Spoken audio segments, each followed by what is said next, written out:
les presento a mis ponentes, que ahora mismo les iré mencionando a cada uno cuál es. Tenemos el honor de abrir las mesas de debate del Foro de la Gobernanza de Internet en España y de tratar un tema de máxima actualidad, como es el diseño de un nuevo marco regulatorio europeo, cuyo fin último es que las instituciones, las empresas y los ciudadanos confíen en los productos y en los servicios en línea, algo que ahora a veces, ¿verdad?, y que todos podamos aprovechar las oportunidades que ofrece la economía digital.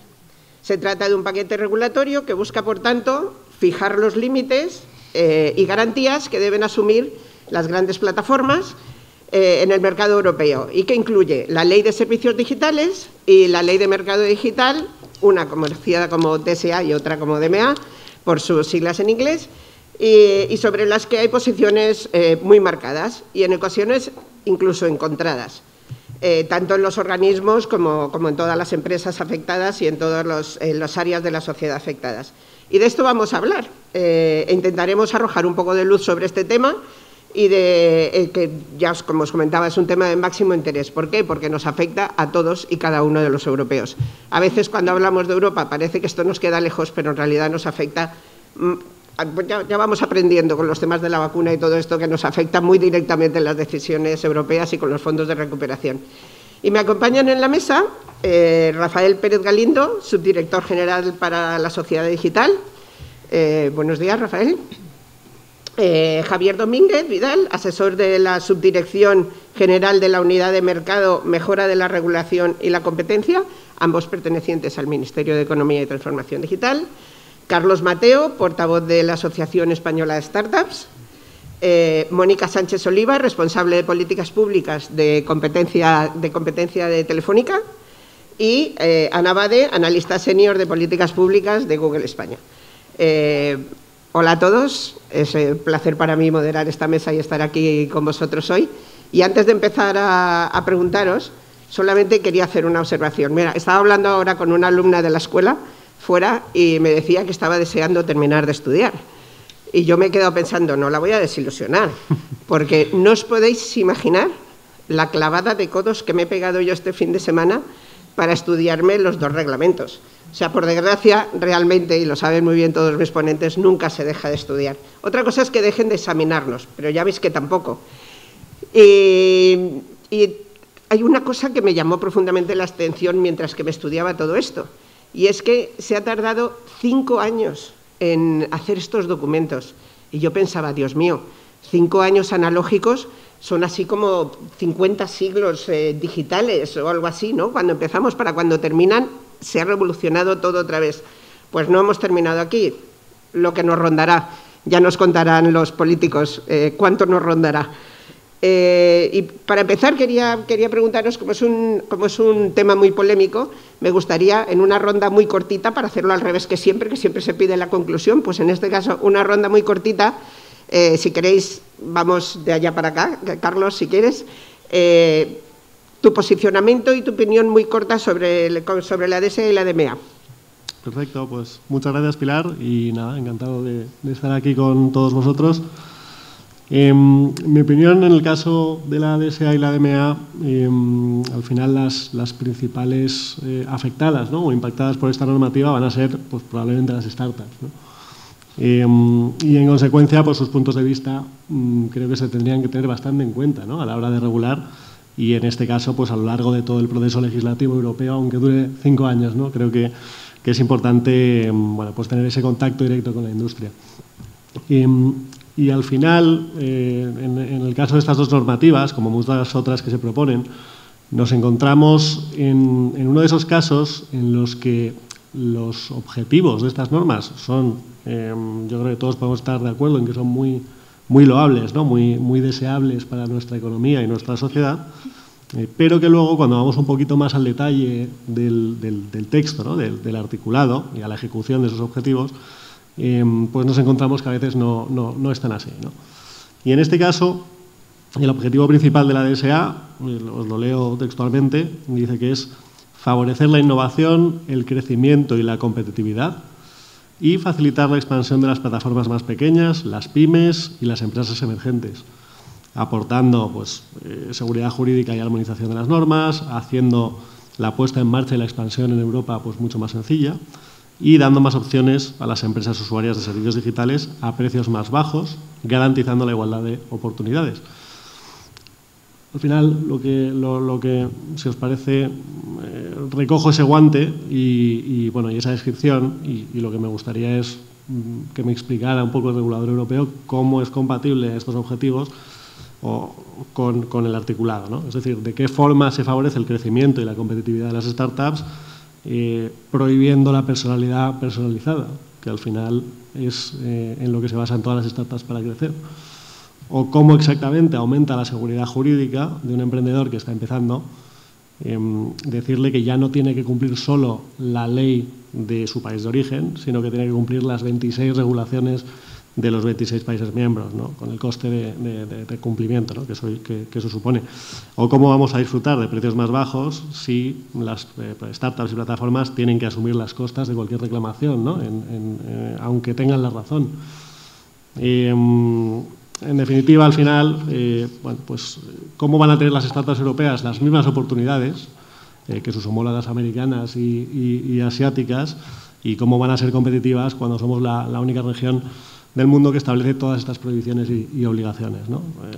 Estoy segura de que a lo largo del debate te van a contestar clarísimamente, porque vamos, cada uno de los puntos de este reglamento daba para una mesita. Pero, Mónica, bueno, así, cortito. Sí, por supuesto. Gracias, Pilar. Pues me gustaría empezar mi intervención diciendo que además, respecto al DMA, al DSA, desde Telefónica hemos sido uno de los grandes impulsores, pero también de los muchos impulsores de estas iniciativas legislativas, porque siempre hemos defendido, y además llevamos mucho tiempo diciendo a las autoridades y poniendo de manifiesto a las autoridades de esa brecha regulatoria, de ese gap regulatorio existente en torno a la economía digital. Sobre todo cuando vemos esa desigualdad de condiciones que existe entre las plataformas digitales y esos players, esos agentes económicos activos en los sectores tradicionales. Lo que nosotros siempre hemos llamado es la necesidad de asegurar el level playing field. Tenemos que tener en cuenta que los operadores de los servicios tradicionales están sujetos a unas políticas regulatorias que a día de hoy las plataformas digitales no tienen, y eso hace que esa desigualdad de condiciones se haya puesto de manifiesto, haya sido mucho más profunda con el paso del tiempo, sobre todo con la evolución del mercado, en el que hoy en día los límites entre lo que se considera el mundo online y el mundo offline están muy difusas. Entonces, es necesario que esa igualdad exista y, sobre todo, que en la configuración de estas propuestas legislativas esté destinada, ¿no?, a asegurar ese Internet abierto, plural, sostenible y que además genere competencia e igualdad de oportunidades para todos los agentes económicos. Muchas gracias. Subdirector, por favor, un breve posicionamiento. Muchas gracias y muchas gracias un año más al Foro de Gobernanza de Internet y al profesor Jorge Pérez por su organización.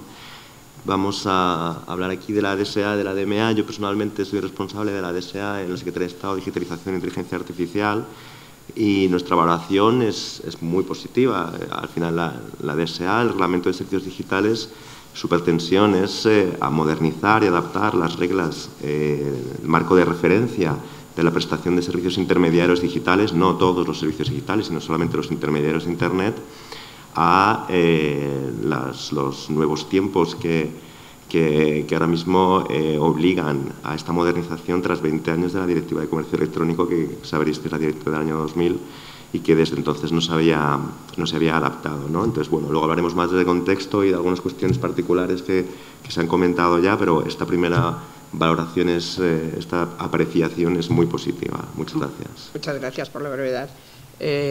Javier, en su caso, está directamente relacionado con la DMA. Exactamente. Muchas gracias. La valoración del Ministerio de Economía por lo que se refiere a la Digital Markets Act también es positiva, y es positiva por los elementos de contexto. Al final nos situamos en un plano de transición digital en la que este tipo de actividades van a ser cada vez más importantes, y donde nos encontramos una serie de operadores en los mercados de plataforma con una capacidad innegable para condicionar el acceso a ciertos ámbitos y además usar ese poder como palanca en ámbitos relacionados. Además encontramos que los elementos que teníamos hasta ahora, que son los instrumentos clásicos de competencia, pues llegaban un poco lento, y Pilar lo decía antes, aquí el tiempo pasa a velocidad distinta. Y entonces, como esos elementos de contexto se comparten, pues acabamos con posiciones consensuadas sobre el qué hay que actuar. Y aquí vemos que tanto alrededor de la mesa los distintos estados como los operadores con los que hablamos coinciden en que hay que hacer algo. Otra cosa es el cómo. Entonces tenemos una valoración muy positiva, aunque con matices, porque aquí cuando hablamos de obligaciones para los gatekeepers son derechos para esas muchas empresas que actúan, como decía antes Mónica, a través de estas grandes plataformas, y por eso hay que garantizar que la aproximación es rigurosa, cautelosa y que no genera disrupciones en el mercado. Así que una valoración positiva, pero con matices. Muchas gracias. Desde luego son reglamentos llenos de buenas voluntades, pero ya me contarán. Ana. Totalmente. Bueno, disculpad, mi primera valoración va a ser que hace un pelín de frío en la sala, porque aquí como canaria lo estoy pasando un pelín mal y no sé si se puede controlar el aire. Si no podemos sacar energía geotérmica del volcán ahora mismo. Ojalá, un poquito del calorcito canario, pero bueno, si se puede controlar el aire, si no, no. La valoración de Google de la DSA y de la DMA es absolutamente positiva. De hecho, es que sabíamos, necesitamos esta nueva oleada de legislación, porque Internet hoy no es igual que hace 21 años. O sea, ahora mismo todos tenemos en la palma de nuestra mano un móvil que es mucho más potente que el Windows 95 que utilizábamos en los 90 para acceder a Internet. Y la cantidad de usuarios que hay en Internet ahora es absolutamente bestial. Entonces, sí es verdad que vamos hacia un nuevo escenario donde las plataformas que somos más grandes tenemos una responsabilidad añadida.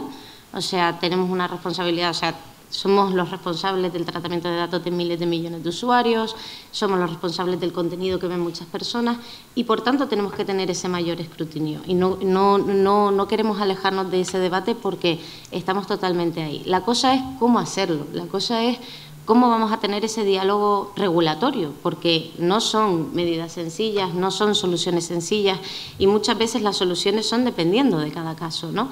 Entonces, ¿cómo establecemos estos mecanismos de colaboración con los gobiernos? ¿Cómo hacemos para que la cooperación internacional entre los Estados miembros de la Unión Europea funcione verdaderamente? ¿Y cómo creamos un Internet que, a pesar de que tenga distintas capas, sea un único Internet y donde todos podamos estar pues en el mismo mercado y compitiendo en libre armonía, como decía Mónica? Yo creo que esa es la clave y ahí Google quiere ser un aliado imprescindible en buscar esas soluciones. Muchas gracias. Tenemos 35 minutos para entrar en materia. Voy a ser muy rigurosa porque si no, luego cuando salgo, y entonces lo vamos a aligerar. Rafael, ¿cuál es el contexto que ha motivado la DSA y qué aspectos considera que son los más relevantes, por favor? Bueno, pues por ampliar un poco mi intervención anterior, al final el contexto es, como han comentado algunos compañeros, ahora mismo ya la transformación digital nos ha llevado a un punto en el que 20 años más tarde, como adelantábamos, la Directiva de Comercio Electrónico hay que modernizarla. Hay un consenso generalizado tanto en el regulador como en los propios operadores en que esto es necesario. También durante los últimos años ha ocurrido una serie de situaciones en el Tribunal de Justicia de la Unión Europea, de forma que el TJUE ha ido jurisprudencialmente indicando diferentes cuestiones de interpretación de la Directiva de Comercio Electrónico, que ha contribuido también de forma muy importante al debate. La Comisión Europea, por su parte, ha sacado durante 2017-2018 una serie de comunicaciones instando, animando a las grandes plataformas a mejorar sus métodos de moderación de contenido, la lucha contra el contenido ilícito. Hay un debate, ha habido estos últimos años un debate doctrinal, como digo, muy importante. También desde el punto de vista de lo que es de los usuarios ha habido también una toma de conciencia fundamental acerca de cuáles son los riesgos a los que se exponen en Internet. También puedo mencionar como factor adicional legislación de los propios Estados miembros. Por ejemplo, Alemania sacó una ley en 2018 para el control de contenidos en Internet. Eso es una cosa que da mucho miedo a la Comisión Europea en general para la fragmentación del mercado único digital. Es algo muy negativo, con lo cual había llegado un momento en el que había una masa crítica que nos obligaba ya a tomar la decisión de ir a por todas y tratar de modernizar una directiva del año 2000 que, por otra parte, ha sido muy positiva. Es la que ha permitido digamos, la explosión de los servicios digitales y el desarrollo de la economía y de la sociedad digital, ¿no? Entonces, la Comisión Europea ya el 15 de diciembre del año pasado ya propuso este reglamento de servicios digitales y llevamos pues, prácticamente este año entero trabajando en el Consejo Europeo en su negociación con el resto de Estados miembros y con la Comisión. Y bueno, como aspectos más positivos yo querría mencionar que sigue siendo una norma horizontal, es decir, es un marco de referencia, como decía al principio, sobre el cual se establecen una serie de responsabilidades básicas de los prestadores de servicios, su régimen de responsabilidad y su supervisión. Sobre esa horizontal, sobre esa norma transversal, se construyen unas verticales que ya tratan de contenidos particulares, es decir, aparte de esto, que como digo es la base, pues hay otra serie de reglamentos, como por ejemplo el reglamento de contenido terrorista que se aprobó el año pasado, que implica la retirada de contenido por parte de las plataformas en 1 hora como máximo desde su notificación, o tenemos la directiva de copyright que ha sido traspuesta hace pocas semanas, que se refiere a la retirada de contenidos que vulneran derechos de propiedad intelectual. Tenemos esa serie de ámbitos sectoriales. Lo que ocurre con esta DSA es que, como digo, armoniza a nivel comunitario cuáles son las reglas sobre las que se basan los servicios digitales, pero en ningún caso se ven comprometidos los principios que ya guiaban la Directiva de Comercio Electrónico del año 2000. Es decir, el principio de país de origen, según el cual las plataformas deben estar controladas y reguladas por el país de establecimiento, eso se mantiene absolutamente intacto. También se mantiene intacto el principio de exoneración de responsabilidad de las plataformas por el contenido que alojan, en tanto en cuanto no sean conscientes de que es ilícito. También se mantiene intacto el principio por el cual se prohíbe la monitorización general de contenidos a las plataformas, de forma que el servicio puede seguir siendo prestado sin que sean responsables y que no tengan esa obligación de hacer una monitorización general, sino solamente particular. Con lo cual, en ese sentido, estamos muy satisfechos. Pero luego se mejoran muchas cosas en el sentido de la diligencia debida de las plataformas para tomar determinadas decisiones, para transparencia. En ningún caso nosotros en el Consejo hemos propuesto, o no ha salido desde luego de la propuesta del Consejo, la prohibición de la publicidad personalizada. Veremos a ver eso en qué queda posteriormente. Pero insisto en que los principios básicos se mantienen, se mejoran y se armonizan determinados aspectos. También los sistemas de notificación-acción, se mejoran también determinadas cuestiones jurisprudenciales que se incorporan en el texto. Conoceréis todos, por ejemplo, fue muy famosa en su momento la sentencia de Uber, o recientemente una sentencia de Facebook que obliga a retirar contenidos ilícitos, insultos contra una diputada austríaca, que esas cuestiones jurisprudenciales se trasladan también al texto, de forma que el contenido que haya sido ya retirado por su ilicitud no tenga que volver a aparecer en Internet. Bueno, lo voy a dejar aquí para seguir con el debate, pero más o menos esos son los principios generales. Pero yo quería, como estamos en la Escuela de Teleco, me va a permitir que le haga una pregunta cortita o una puntualización, que es que he leído y me llamó la atención, que es la censura algorítmica para los contenidos en Internet. Bueno, como esta es mi casa también, porque yo estudié aquí durante varios años, así que también estoy encantado de contestar a esa pregunta. Supongo que a lo que se refiere es a que las plataformas pueden tener la capacidad para evitar que reaparezca contenido en Internet una vez que ha sido notificado. Es un poco lo que comentaba antes, el principio de stay down. Es un principio que ha sido introducido por el Tribunal de Justicia de la Unión Europea. Simplemente se refiere y figura también en la Directiva de Copyright para contenido de propiedad intelectual, es que determinado contenido manifiestamente ilícito que ha sido ya retirado de una plataforma, se evite la reaparición de ese contenido manifiestamente ilícito sin necesidad de una notificación ulterior. Pero en ningún caso se refiere a una censura previa ni a conceptos así, digamos, llamativos. Pues una palabra ahí. Es una palabra real. Escuchar la palabra censura y ya dices, a ver qué está pasando aquí. Bueno, muchas gracias. Gracias. Javier, la DMA supone un cambio de paradigma con un alcance muy amplio. Es increíble lo que se recoge ahí. Y una visión que se anticipa a lo que pueda venir a ocurrir, eso que los juristas llaman el ex ante. Usted, como miembro del grupo técnico negociador, ¿qué cuestiones considera que se deben abordar para garantizar que se alcancen esos objetivos sin distorsionar los mercados? Si es que esto es posible. Si es que esto es posible, es una buena precisión, porque al final cuando intervenimos siempre generamos efectos. El caso es que sí, la Digital Markets Act cambia, supone un hito, porque cambia un poco la aproximación que damos, que normalmente era sobre la lógica de competencia, que es muy minuciosa, y se aproxima caso a caso para establecer después los remedios. Y aquí nos encontramos con esa aproximación ex ante. Nosotros predefinimos qué conductas o qué situaciones no queremos, entonces las establecemos.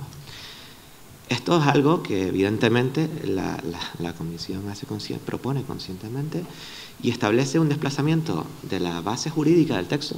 Ya no nos movemos sobre los principios de competencia, sino sobre el mercado interior, y se desplazan también un poco los objetivos. Entonces empezamos a explorar nuevos territorios en cuanto a la aproximación a este tipo a la aproximación de la autoridad. Y claro, ello estos cambios llevan a que se pierdan matices, porque claro, en competencia nosotros actuamos sobre una serie de supuestos y a partir de ahí precisamos cuáles son las consecuencias en términos de eficiencia de mercado, etc. Y eso inevitablemente se pierde en pro de otros beneficios, que es el poder llegar a tiempo. Y entonces, pues aquí nos encontramos con que una norma que es aparentemente simple, el que se aproxime, va a haber una designación de unos operadores con una entidad singular, el establecimiento de unas obligaciones y a partir de ahí unas derivadas jurídicas del incumplimiento de esas obligaciones. Es eso. Pero claro, cuando nos aproximamos, y es lo que decías, Pilar, al final empezamos a ver que los matices hacen aquello tremendamente complejo, porque bueno, en la designación hay que ver cómo de extensa debe ser, cuáles son los criterios que deben aplicar, cuáles son los procedimientos que se instrumentan, en las obligaciones como de horizontales son, cómo perfeccionamos el cómo se da cumplimiento a esas obligaciones, cómo articulamos ese diálogo regulatorio, o la necesaria adaptación a futuro que debe prever esta norma, es decir, qué margen damos para adaptar esta norma. Y al final el quién hace qué, que siempre es complicado, y que bueno, que tiene que buscar dar cierta aplicabilidad práctica y unicidad en el criterio que se aplique. Nosotros, la aproximación española, al final pensamos que se deben de respetar una serie de principios un poco abstractos, pero que nos sirve para evaluar la consistencia de la aproximación. Uno es el de eficacia. Debemos asumir que al final aquí estamos estableciendo obligaciones ex ante que deben ser autoejecutivas y por tanto hasta cierto modo viables. Y a partir de ahí, seguridad jurídica y predictibilidad. Los derechos, las obligaciones para los guardianes de acceso son derechos para las empresas que operan a través de ellos. Entonces, debemos tener una situación, unos procedimientos que den garantías suficientes a todos, pero al mismo tiempo permitan anticipar qué va a ser el regulador en la intervención. Y a partir de ahí, una permeabilidad. Debemos garantizar que los estados, al final, esto va a afectar a muchos sectores, muchas actividades. No sabemos qué alcance se va a dar. Hay cierto grado de discrecionalidad. Hay que garantizar que los estados tienen cierta capacidad de permear a pesar de que mantengamos ese rol central de la Comisión. Y estos son un poco los principios que venimos aplicando y que cristalizan en muchísimas aportaciones a lo largo del texto. Pero al final la esencia pensamos que es adecuada, la de la Comisión, que la lógica del texto es buena. Y a partir de ahí esos principios pues tratamos de garantizarlos en todas las adaptaciones del texto. A mí me parece que el texto está lleno de buenísimas intenciones. Sí. Lo que me cuesta es verlo convertido en realidad. Carlos, en principio uno de los argumentos de ambas leyes de las que nos estaba hablando el Gobierno es impulsar la innovación, el crecimiento y la competitividad. Facilitar el desarrollo de las empresas de nueva creación, que usted representa, con medidas realmente bastante interesantes. Si le parece, en esta ronda hablamos primero de su visión sobre la DSA. Genial, pues sí, un poco en la línea de lo que comentaba antes, ¿no? Aquí uno de los mayores contrasentidos que vemos, si lo que queremos es impulsar el crecimiento, ¿no? y la innovación es el de la prohibición o la limitación, ¿no? A través de un opt-in de la publicidad personalizada. Se habla mucho de innovación en esta ley y lo siguiente que te dicen es que la publicidad que tienes que hacer ahora es la misma que se hacía en los periódicos del siglo XIX. Entonces, bueno, creemos que eso no es innovación y supongo que no tiene nada que ver los lobbies de las grandes editoriales, ¿no? ni las grandes cadenas. Pero bromas aparte, al final si te cargas la publicidad personalizada, te cargas prácticamente todas las startups que están empezando. Porque al final la única manera que tienen las startups de competir con las grandes corporaciones es que mientras las grandes marcas lo que hacen son campañas masivas en medios tradicionales, ¿no? Anuncios en tele, que cuestan muchísimo dinero, muchos recursos, las startups lo que hacen es, tienen estrategias de marketing mucho más eficientes, ¿no? Al final lo que hacen es resolver los problemas, ¿no? De grupos muy, muy concretos y miden el céntimo de cada campaña de forma que puedan llegar a tener, pues, en algún momento, ¿no? Un modelo de negocio viable, rentable.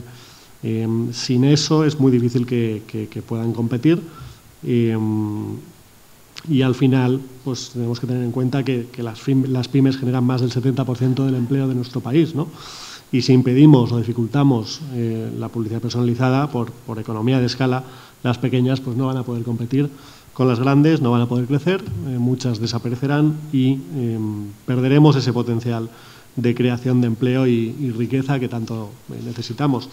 Y luego en el caso un poco más concreto de los marketplaces, ¿no? Que también se habla mucho en la DSA, un marketplace al final es una plataforma que pone en contacto proveedores por un lado y clientes o usuarios finales por el otro, ¿no?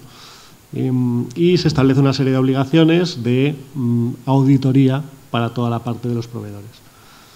Esto al final, volvemos a lo mismo, el objetivo es positivo, lo que se pretende es bueno, pues resolver un problema de fraude que pueda haber en algunos de los marketplaces, pero está claro que la solución, bueno, para cualquiera que haya montado un marketplace no es esta, ¿no? Es muy difícil. Todos los marketplaces tienen el mismo problema cuando empiezan, que es el efecto del huevo y la gallina, ¿no? Que es, oye, si no tengo suficientes proveedores, no voy a generar interés en los usuarios y si no tengo usuarios es muy difícil captar proveedores.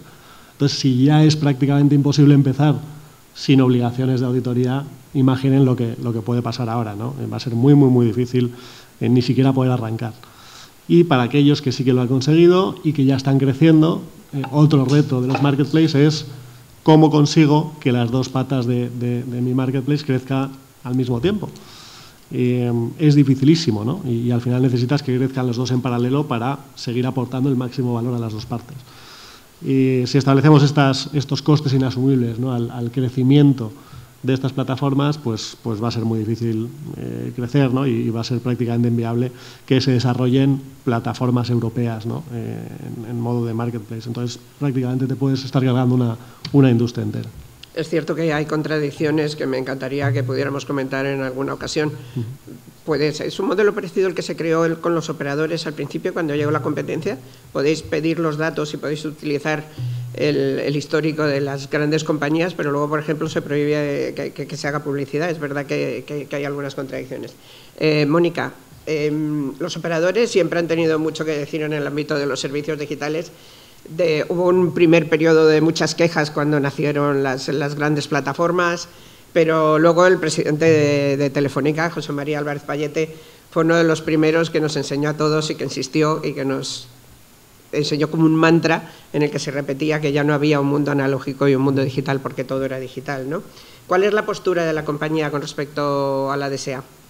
Sí, gracias, Pilar. Pues como bien dices y como bien apuntaba en mi introducción, es verdad que a día de hoy estamos viviendo un proceso de digitalización sin precedentes que está provocando, ¿no?, el surgimiento de nuevos retos que requieren respuestas regulatorias que sean capaces de dar respuestas a esas problemáticas, pero además también que sean capaces de adaptarse a las problemáticas del futuro.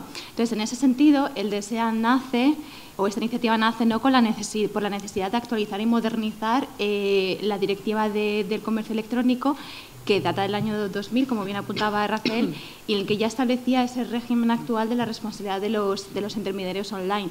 Pues bien, después de 21 años, obviamente han surgido nuevos servicios, han surgido, por ende, nuevas problemáticas que necesitan una respuesta, y en particular es la proliferación de los contenidos ilegales. Entonces, en ese sentido, nos apoyamos que se mantengan, como bien decía Rafael, los principios básicos que se rigen en la directiva de e-commerce, con la aplicación adicional de medidas asimétricas para esos grandes players, esas plataformas que por su tamaño y por alcance al público que por ende tienen también mayor impacto al público, al Internet abierto, requieren también asumir mayores responsabilidades.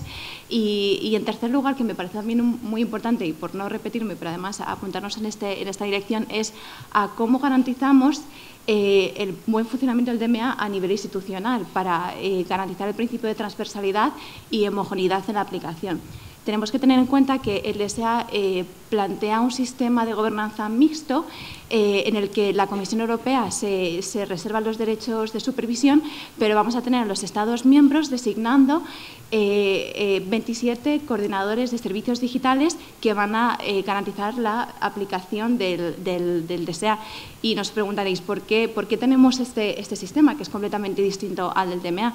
Y es porque la definición de contenido ilegal es algo que se define a nivel nacional. El DSA no propone una definición exhaustiva que aplique a todos de cómo se tiene que definir lo que se considera un contenido ilegal o un servicio ilegal. Y entonces queda a jurisdicción y a responsabilidad de los Estados miembros definir qué se va a considerar contenido ilegal y dejar a los coordinadores a nivel nacional cómo tienen que aplicar el DSA. Por ende, es muy importante garantizar una completa coordinación entre la Comisión y los coordinadores regulatorios de servicios digitales. En ese sentido, una de las problemáticas que está habiendo ahora en el proceso de codecisión dentro del Parlamento y del Consejo es cómo aseguramos esa supervisión o esa eficacia del reglamento del DSA en relación en particular a los requerimientos transfronterizos, y en particular la problemática surge de cómo garantizamos que un Estado miembro, a través de su coordinación, de su coordinador digital, va a aplicar o no de manera laxa o siendo más eficiente, ¿no?, esa obligación, ¿no?, esas responsabilidades que establecen el DSA a estos intermediarios online. Y están surgiendo diversas posiciones dentro del Consejo en relación a esta casuística. Por ejemplo, en la presidencia eslovena, que propone darle o otorgarle poderes adicionales a la Comisión para supervisar estos conflictos transfronterizos, mientras que, por ejemplo, la presidencia francesa, que es la próxima que entra en el Consejo, va más allá y lo que propone es que para garantizar el cumplimiento del DSA se cambie el principio del país de origen por el país de destino. Entonces, en ese sentido, me gustaría, Rafael, aprovechando que te tenemos aquí, saber cuál es la posición del Gobierno de España respecto a esta casuística y este debate que se ha generado en el Consejo. Luego estoy segura de que nos responde, pero no queremos saltarnos a Ana, porque su opinión en este caso es muy interesante. Efectivamente, como señalaba, las noticias que nos llegan de Bruselas es que últimamente es que los acuerdos entre los parlamentarios no son tales, hay mucho debate. Si nos da tiempo también podemos hablar luego un poquillo de ello. Google está en el lado de las empresas aludidas, bueno, directamente afectada por la regulación, ahí el marco. Por tanto, su opinión respecto a la Ley de Servicios Digitales me parece de máxima relevancia. Por eso, perdona, la salto para luego volver a dar la palabra al subdirector. Muchísimas gracias. Pues sí, a ver, es lo que decía al principio, o sea, nosotros estamos en esa categoría dentro de la DSA de Very Large Online Platform, o sea, que son las que tienen pues muchísimos usuarios, y lo vemos lógico, o sea, ese es el punto de partida. La DSA, como decía Mónica, surge un poco de la idea de, hay una proliferación de contenido ilegal en Internet, tenemos que hacer que la experiencia del usuario y de las empresas en Internet sea más segura. Pero yo creo que aquí podemos dar un pasito hacia atrás y en realidad hay muchísimo menos contenido ilegal en Internet hoy que hace 21 años. O sea, yo hace 20 años descargaba música por el emule, hoy tengo una cuenta de Spotify Premium y no tengo necesidad de descargarme música. Es decir, que Internet ha ido avanzando para llevar el contenido legal más allá. Pero bueno, es verdad que hay ámbito de mejora. Y lo que decía Rafael con respecto a los principios de la Directiva de Comercio Electrónico no se están tocando, es verdad. Y eso es algo muy bueno, porque gracias a esos principios hemos llegado a donde estamos ahora. Pero esos principios sí que se están revisitando. Es decir, sí que se está pensando, oye, ¿cómo adaptamos estos principios a la realidad que estamos viviendo ahora? Y os voy a poner un par de ejemplos de cómo los principios tienen que inspirar procesos y que en realidad el proceso, o sea, cómo se haga, es lo importante. Por ejemplo, el principio de seguridad jurídica, ese mantra que repiten tanto de todo lo que es ilegal offline debe de ser ilegal online también. Faltaría más, o sea, la legalidad siempre se aplica, sea online u offline. Pero esto, por ejemplo, ¿qué quiere decir? Pues venta de productos que son counterfeit, que son falsificados. Venta de productos falsificados. En el mundo online lo que sucede es que un distribuidor, por ejemplo, tiene que tener una serie de papeleo para asegurarse que realmente el bolso que está comprando, que viene de China, tiene todos los papeles en regla, que tiene el sello de la CE y no sé qué, no sé cuánto, para poder ponerlo en su tienda. Esto en el mundo online funciona así, pero no tan así. Entonces, el principio de Know Your Business Customer se quiere adaptar tal y como está en el mundo offline, pasarlo al online. Esto como idea es muy buena, lo que pasa que en la práctica la realidad es que esto puede entorpecer mucho cómo funciona el mecanismo de algunos marketplaces en Internet. ¿Cuál podría ser una alternativa, por ejemplo? Oye, pues que el que vaya a vender, o sea, yo por ejemplo soy una plataforma de intermediarios, el que vaya a vender en mi plataforma tiene que hacer una declaración responsable de lo que yo estoy vendiendo, tiene esta calidad. Si usted encuentra que lo que yo estoy vendiendo es ilegal, me quita usted la cuenta, todos los productos se retiran y lo persigo para que no vuelva usted a subir esos mismos productos en la plataforma. Esto se puede hacer, por ejemplo, ¿no? O sea, hay que pensar en esos mecanismos que hagan que no hagan que Internet pierda esa eficiencia y pierda esa agilidad que tiene hoy en día. Por ejemplo, otro principio es el principio de la capacidad económica. Ya termino con esto. El principio de, si yo tengo un negocio en Internet y a mí, por lo que sea, hay un perjuicio económico porque, por ejemplo, me has retirado un vídeo, yo soy un youtuber famoso, me has retirado un vídeo y yo estoy perdiendo dinero porque me has retirado ese vídeo. Yo tengo que tener un mecanismo para pelearme con la plataforma para decir, oye, ¿por qué me has quitado mi vídeo? Vale. Eso es un mecanismo de resolución alternativa de conflictos. ¿Quién accede al mecanismo de resolución alternativa de conflictos, por ejemplo? Es una pregunta fundamental, porque esto tiene que funcionar a escala. O sea, hay miles de millones de usuarios en Internet, hay miles de millones de contenidos. Si todo el mundo accediera al mismo mecanismo de resolución alternativa de conflictos, se atascaría por completo. O sea, si ya están atascadas las oficinas de consumo, imaginemos cómo de atascadas estarían esos mecanismos de resolución alternativa de conflictos. Entonces, bueno, la cosa es eso, ver con los gobiernos, con la Comisión Europea, cómo podemos hacer una serie de procesos internos nuestros de la plataforma para que la gente se pueda quejar, para que los podamos resarcir, pero que al mismo tiempo sean justos y no atasquen todo el sistema.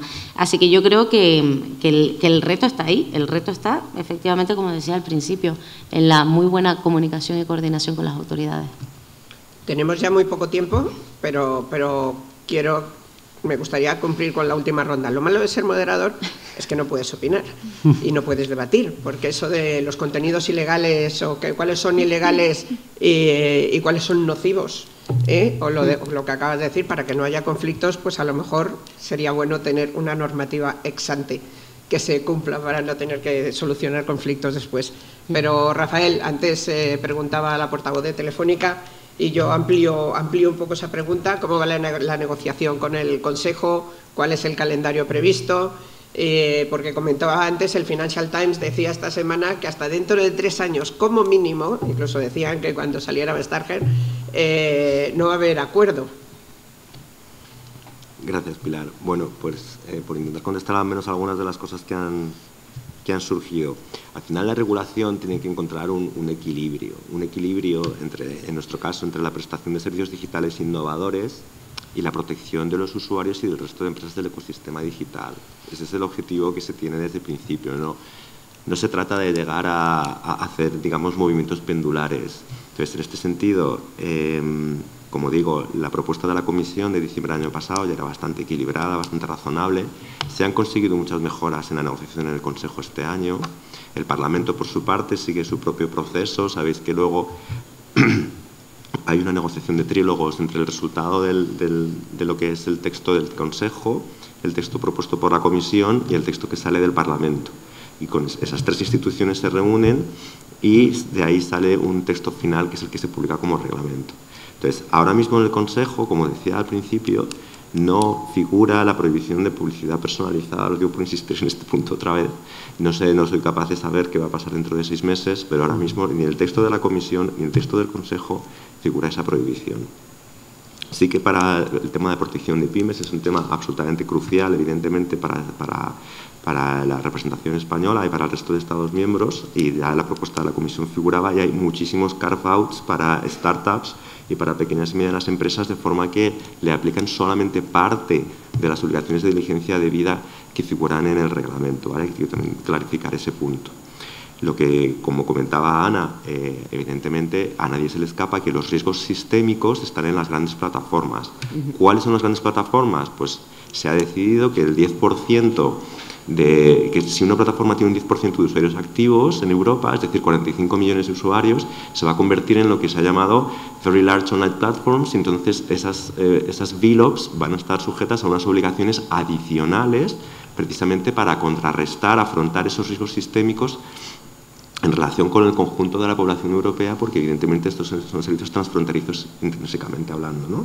Entonces, y dirás, bueno, pues respetando el principio de país de origen, que como comentábamos es el que dice que el control tiene que ser realizado exclusivamente desde el país de establecimiento, estos famosos pues, Facebook, etcétera, pues están en Irlanda, pues fenomenal. Pues es Irlanda quien realiza el control para toda la Unión Europea.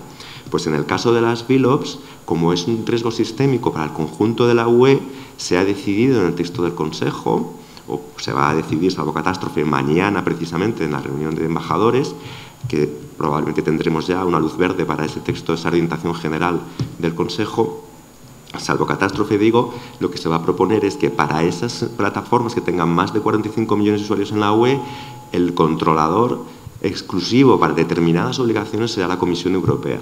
Esto es algo muy novedoso, pero como digo, en ningún caso rompe el principio de país de origen y así lo ha determinado el Servicio Jurídico del Consejo. Sigo contestando alguna cosa que me he apuntado por aquí. El tema de la publicidad personalizada, lo que hay es muchas obligaciones de transparencia, de forma que los usuarios, cuando a ti estás navegando por una plataforma o estás comprando, o estás haciendo lo que quieras hacer, pues sepas que los anuncios que te salen, que te surgen, pues de dónde vienen, quién ha obtenido tus datos, en qué sentido, con cuáles bases jurídicas y por qué te muestran esa publicidad. Es así de simple. Yo creo que es algo que los usuarios vienen demandando bastante tiempo y es una de las cosas que figuran en el texto. Lo de contenido ilegal o versus contenido pernicioso, dañino, etcétera.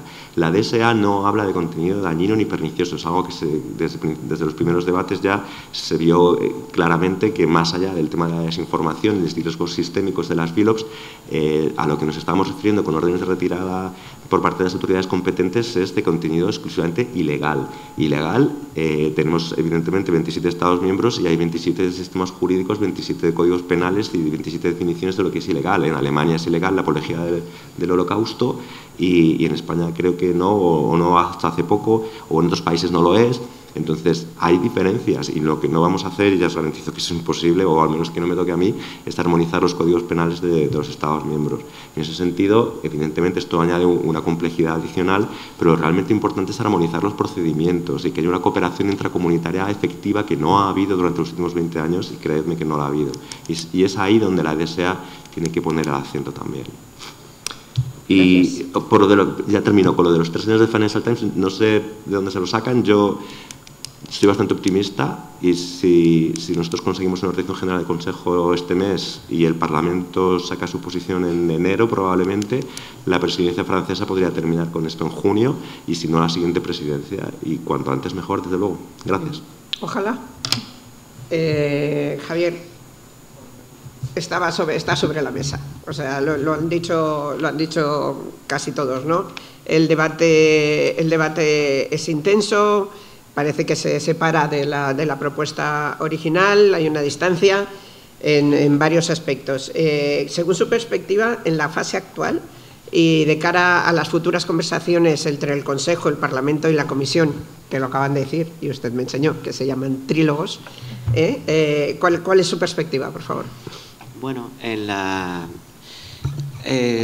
evidentemente en los procesos de codecisión en Europa, al final tenemos instituciones que van en paralelo analizando un texto y luego confluyen. Evidentemente eso requiere un esfuerzo de consenso al final muy grande. Además, esas instituciones siempre van a permear de intereses políticos y de perspectivas técnicas que se van a dar con distinta intensidad según el expediente del que se trate y bueno, según el momento, el ponente. En este caso, en Consejo, vamos un poquito más adelantados que los compañeros de la DSA, porque nosotros ya pasamos por Coreper, por la sesión de embajadores, con un apoyo fuerte a lo que va a ser la aproximación general que se apruebe posiblemente en Consejo el próximo día 25.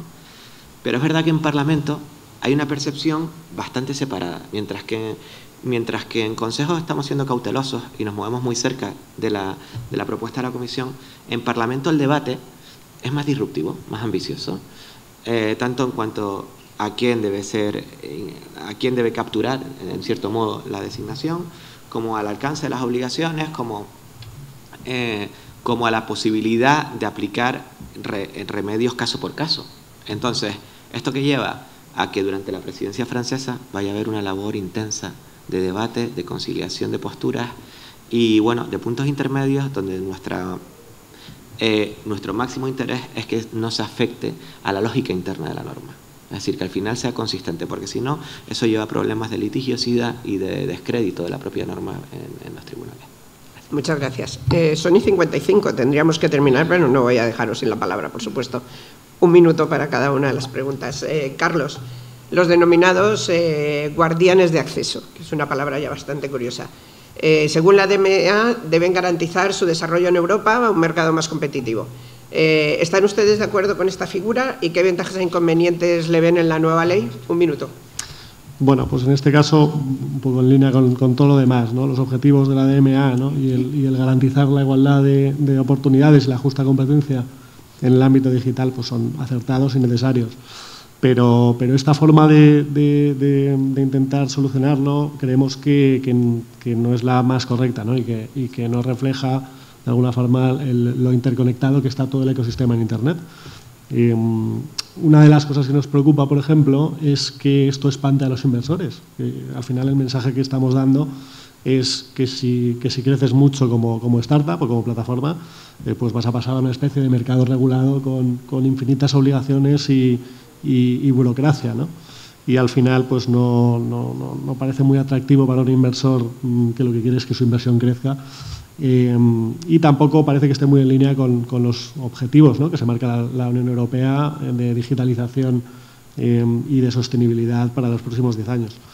Al final, esto lo que hace es que en lugar de incentivar que las startups crezcan, ¿no? y que sigan siendo cada vez más eficientes, más competitivas y que realicen integraciones verticales, pues está fomentando lo contrario, ¿no? La fragmentación artificial de las empresas para evitar llegar a esa etapa de gatekeeper.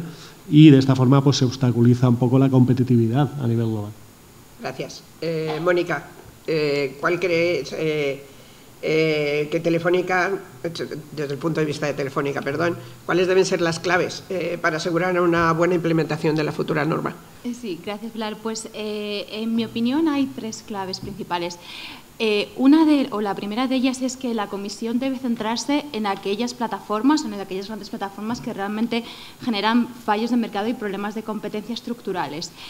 Es por ende que personalmente pensamos que los umbrales cuantitativos que establecen tanto la Comisión en la propuesta inicial como las consecuentes propuestas que han hecho los diferentes comités dentro del Parlamento, creemos que son ajustadas porque realmente están focalizadas en estrechar ese scope o ese ámbito de aplicación lo suficiente como para garantizar que la Comisión ponga todos sus esfuerzos en esos gatekeepers, esas plataformas que disfrutan de una posición de dominio o ese poder de mercado y además en mercados casi monopolísticos, y dejamos que la Comisión se centre en ellos, pero sin perder el riesgo o evitando el riesgo de ese under enforcement que diríamos que supone que la Comisión tiene tiene herramientas adicionales para poder designar gatekeepers por debajo de esos umbrales cuantitativos en el caso de que detectase que hay una plataforma en particular que está ejerciendo estos problemas o estos fallos de mercado sin cumplir con los umbrales cuantitativos establecidos.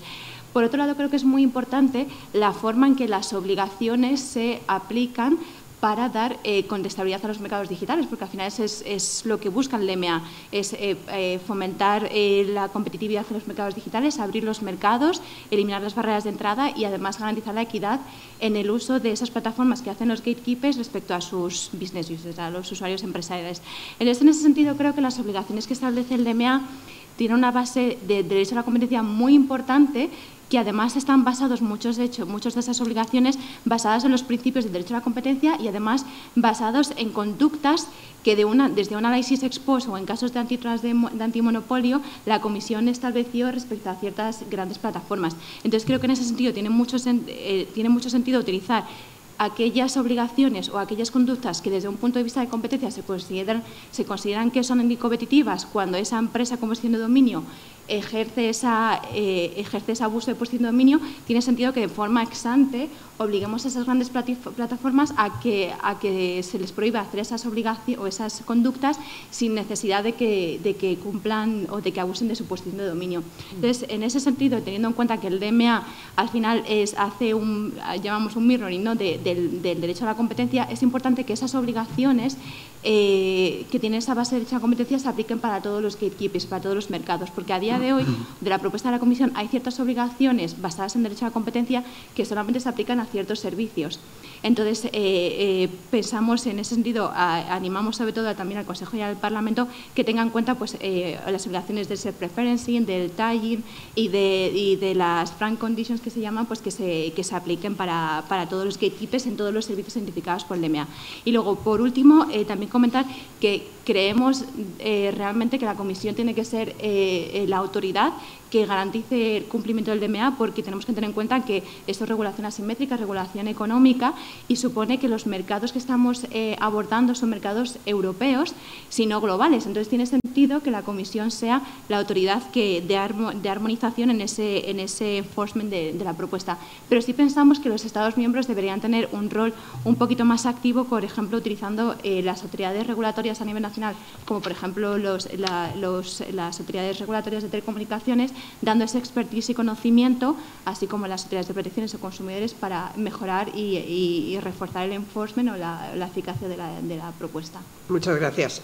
Ana, estamos absolutamente fuera de tiempo, pero digamos que todas las normas son obligaciones para Google, o muchísimas. Todos los portales de entrada, como acaban de mencionar, tienen una serie de obligaciones que son complejas y que no quedan claramente especificadas porque son muy generales. Una última opinión desde el punto de vista de Google. Sí, a ver, está clarísimo que la DMA, o sea, si pudiera poner un titular, la DMA está aquí para evitar casos de competencia de las grandes plataformas, más o menos. O sea, entendemos el objetivo y creedme que nosotros somos los primeros que también queremos evitar esos casos de competencia de las grandes plataformas. Entonces, aquí lo único que nosotros decimos en la DMA son dos cosas. Primero, tiene que existir la capacidad de hablar con las autoridades de competencia para justificar algunas prácticas que de por sí se ven como horribles, malísimas, pero puede ser que en la práctica del día a día no sean tan malas e incluso que no estén generando una distorsión de la competencia. Por ejemplo, hablamos de self-preferencing o, por ejemplo, el sistema de ranking del algoritmo de Google. Pues uno de nuestros matices es la velocidad de carga de las páginas web. Bueno, pues no, es que eso no puedes tenerlo en cuenta. Bueno, si no está generando ninguna distorsión de la competencia, ¿por qué no voy a poder yo justificar esta práctica? Si no estoy haciendo nada malo, debería poder hacerlo. Y lo segundo que decimos nosotros es, necesitamos guías y seguridad jurídica de que las obligaciones que nosotros implementemos en el futuro, en realidad las estemos interpretando bien. Por ejemplo, que nos digan en plan de, oye, pues mira, tienes que mejorar tu interoperabilidad entre el sistema operativo de Android y los business users. Vale, entonces yo pongo en práctica esta serie de medidas. Comisión Europea, ¿esta serie de medidas son las adecuadas o debería ser otro tipo de cosas? E incluso cuando vayamos avanzando en el tiempo es Comisión Europea. Esto que yo hice allá por el año 2021 o el año 2022 sigue siendo vigente en el año 2030. Tenemos que tener esas vías de comunicación para que nosotros podamos operar con seguridad jurídica, porque si no vamos a estar exactamente en la misma posición que ahora, que de vez en cuando vamos a tener casos de competencia simplemente porque no nos estamos hablando y no nos estamos entendiendo. Así que ojalá la DMA sirva para paliar eso. Yo como periodista solamente una observación, y que conste que yo no estaba de acuerdo, pero cuando a Google en España se le puso una regulación un poco estricta, cerró Google News. Ya lo hablamos ayer y me dijo usted que no iban a salir corriendo de Europa, no, porque la regulación es fuerte. Muchísimas gracias al Foro de la Gobernanza. Todos sabemos que lo que decimos aquí se recoge luego en otros ámbitos superiores. Muchas gracias a todos mis ponentes y encantada de haber compartido este momento. Muchas gracias.